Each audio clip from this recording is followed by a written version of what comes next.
سلام به کانال زنگ آشپزی خوش اومدید.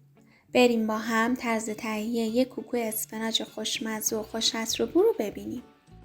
مواد لازم: اسفناج پاک شده 300 الی 350 گرم، پیازچه 5 عدد، تخم مرغ 3 عدد، زرشک 1.5 قاشق غذاخوری، آرد 2 قاشق غذاخوری، پیاز متوسط 1 عدد، زردچوبه نصف قاشق چایخوری، پودر فلفل سیاه نصف قاشق چایخوری و نمک 1 قاشق چایخوری سرصاف. خب برای شروع اسفناج رو خورد میکنم. اسفناج رو من شستم و گذاشتم آبش تقریبا خشک شده و به اندازه متوسط خوردش میکنم.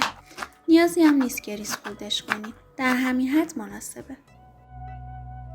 خب بعد اینکه اسفناج رو خورد کردیم پیازچه رو ریز خورد میکنیم. من پیازچه رو درشت خورد نمی کنم که داخل کوکو مشخص نباشه.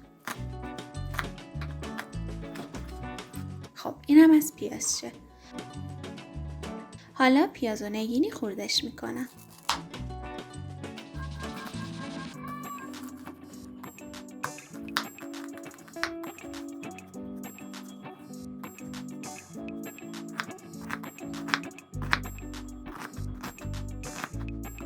اینم از پیاز.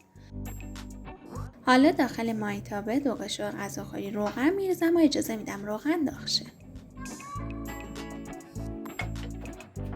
بعد اینکه روغن داغ شد پیاز نگینی خورد شده رو اضافه میکنم و همراه روغن تفت میدم تا پیاز نرم و سبک شه.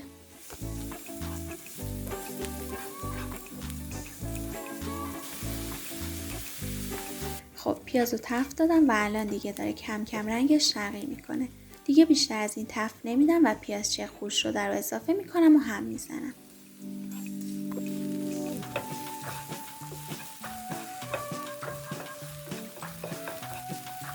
حالا اسفناج خورد شده رو اضافه میکنم.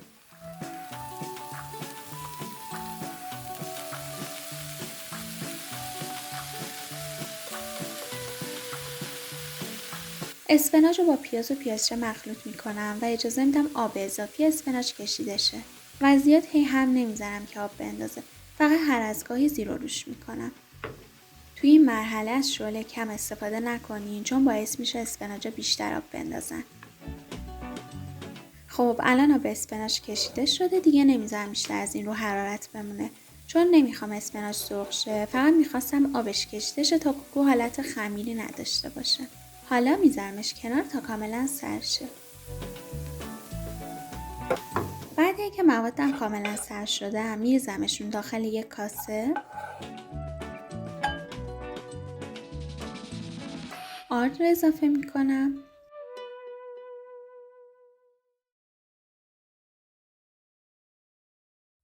زرشکی رو که شستم و گذاشتم خشک شده بهش اضافه میکنم.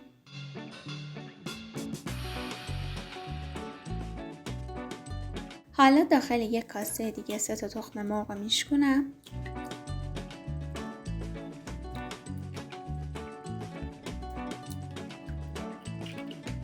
بهش زردچوبه، پودر فلفل سیاه و نمک رو اضافه میکنم.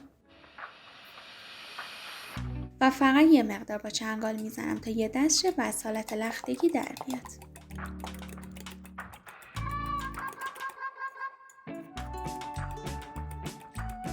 و بعد اضافهش میکنم به مواد. و خوب همه مواد رو با هم مخلوط میکنم. حواستون باشه که اسفناج حتما باید سرد شه و بعد تخم مرغ بهش اضافه کنید. بعد مخلوط کردن اگه مایه کوکو خیلی سفت بود میتونید یه تخم مرغ کوچیک بهش اضافه کنید و اگه خیلی شل بود میتونید کمی آرد بهش اضافه کنید.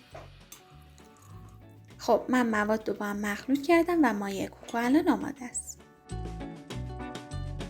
داخل مایتابه 4-5 قاشق غذاخوری روغن ریختم و گذاشتم روغن داغ شه.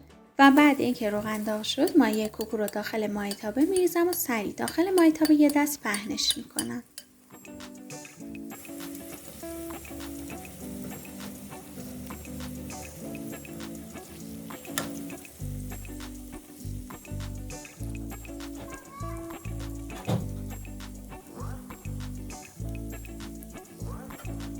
حالا دور تا دورش رو صاف و مرتب میکنم و اجازه میدم با حرارت ملایم و در بسته یه طرف کوکو کامل سرخ شه و کوکو خودش رو بگیره و مغز بخشه. بعد اینکه یه طرفش سرخ شد، کوکو رو به کمک یه بشقاب برمیگردونم تا طرف دیگه‌ش هم سرخ شه. و دیگه توی این مرحله در مایتابه رو نمیذارم.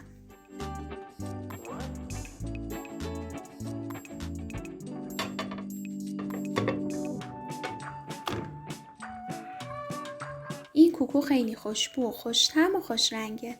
بعد این که هر دو طرفش سرخ شد میتونیم به اندازه های دلخواهتون برش بدون و از خوردنش لذت ببرین. دوستای عزیزم ممنون که همراهیم کردین. لطفا اگه این ویدیو رو دوست داشتین لایکش کنین، کانالمو سابسکرایب کنین و زنگوله رو بزنین تا اگه ویدیو جدید گذاشتم با خبر بشین.